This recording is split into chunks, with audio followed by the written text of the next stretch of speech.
Entonces, vamos a continuar. Los motivos de consulta que son más frecuentes en cirugía, como ven, son bastantes, pero acá faltan más todavía. Pero son dentro de todo eso los más frecuentes. En primer lugar, va a estar el dolor abdominal. Dolor que puede ser localizado en otros lugares también, pero en cirugía lo que más va a llevar, sobre todo en cirugía general, es el dolor abdominal. El abdomen es el pan de cada día, como decimos nosotros en cirugía, es donde se albergan la mayor cantidad de órganos que tienen afecciones quirúrgicas, son los que más requieren de un tratamiento quirúrgico. Entonces, en primer lugar, siempre está el dolor abdominal. Tenemos la dificultad para la deglución, la dificultad para tragar, que se conoce como la disfagia, las náuseas y o vómitos. ¿Por qué dice y o vómitos? Porque ellos pueden aparecer juntos o a veces aparece las náuseas nada más y está ausente los vómitos. Retención de heces y o gases, el paciente no expulsa gases, no defeca, está estreñido, entonces eso puede ser un motivo de consulta.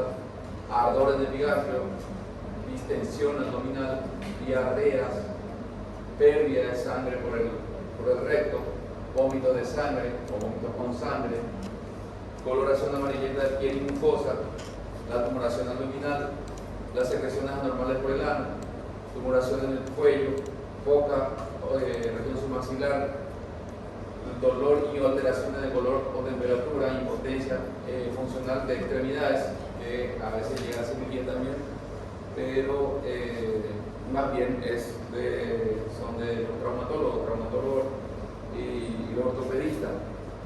Úlceras, lesiones, infecciones u otras manifestaciones en miembros inferiores, sobre todo en los pacientes con insuficiencia vascular periférica, traumas por accidentes o agresiones por terceros, repercusión metabólica general como la astenia, alinamia, anorexia, pérdida de peso, la tos, dificultad respiratoria, expectoración sanguínea o sanguinolenta y deformidades del tórax, la fiebre y la palidez cutánea. Estos serían algunos de los motivos de consulta más frecuentes en cirugía, pero como les digo, siempre va a ser, en primer lugar, va a estar el dolor abdominal, que es lo que tenemos que describir después en los antecedentes de la enfermedad actual.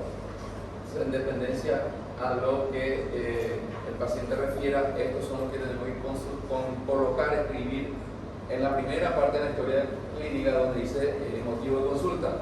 Así se dan cuenta, acá está un listado, porque muchas veces el paciente ya llega y te dice que viene a consultar porque tiene una hernia. Por ejemplo, hernia, ahí no está en esa lista, nada. O sea, hernia como tal no es un motivo de consulta.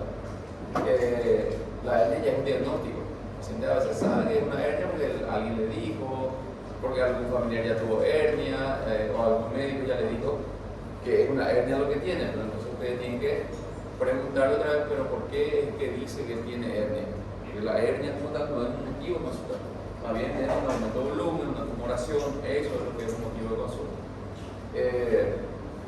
Entonces siempre tienen que tener cuidado. Muchas veces llega el paciente y dicen que viene porque tiene apendicitis o porque tiene apéndice, dicen.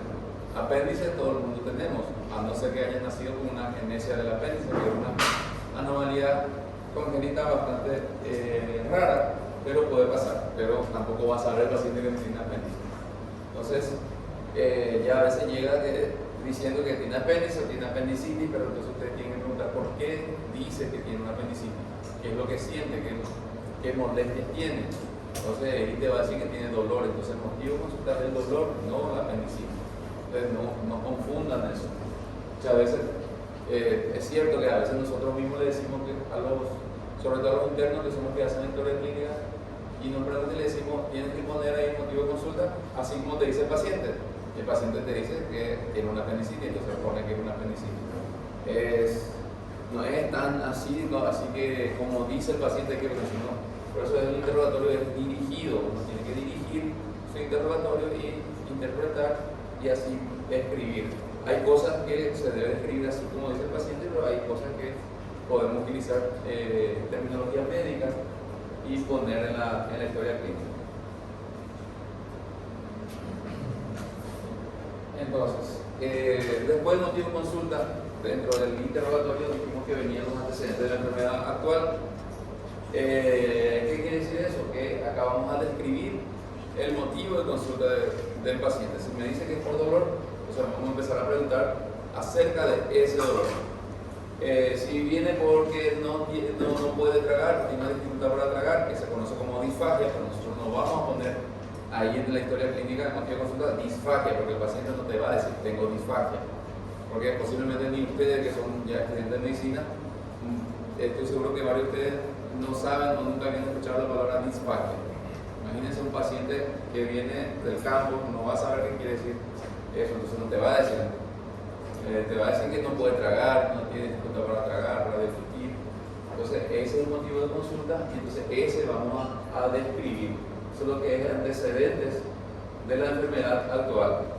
¿Qué es importante preguntar ahí? ¿Qué es lo que tenemos que ver? ¿Cuándo y en qué circunstancias inició ese síntoma o los síntomas que tenga el paciente?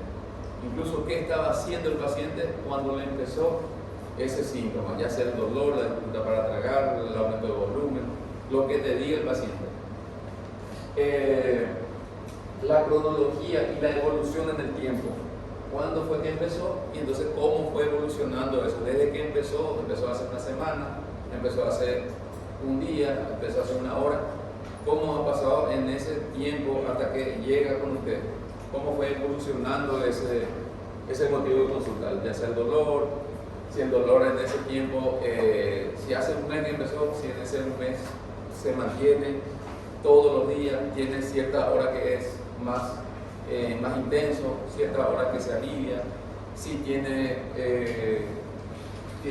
relaciones con algún alimento, con algo algún medicamento que toma, si alivia o aumenta. Entonces, ¿cómo se está comportando en ese periodo de tiempo? La localización del síntoma principal es muy importante. No es lo mismo que el paciente tenga dolor en el cuello que tenga dolor en el abdomen. Y dentro del abdomen tampoco es lo mismo que tenga dolor en el epigastrio que tenga un dolor en la fosa ilíaca derecha. Entonces siempre es importante que el paciente nos diga bien, que preguntemos bien dónde es que le duele y de ser posible pedirle que nos señale dónde es que más le duele. Incluso nosotros le decimos muchas veces, señálame con un dedo dónde es que más te duele. Porque así a veces te dicen acá me duele acá, entonces uno no sabe si es la fosa ilíaca derecha, si es el hipogastrio, si es el epigastrio, a veces dice que le duele todo. Entonces siempre tenemos que tratar de pedirle que sea lo más específico posible en cuanto a la localización del dolor. Y si fuera otro síntoma, pues igual.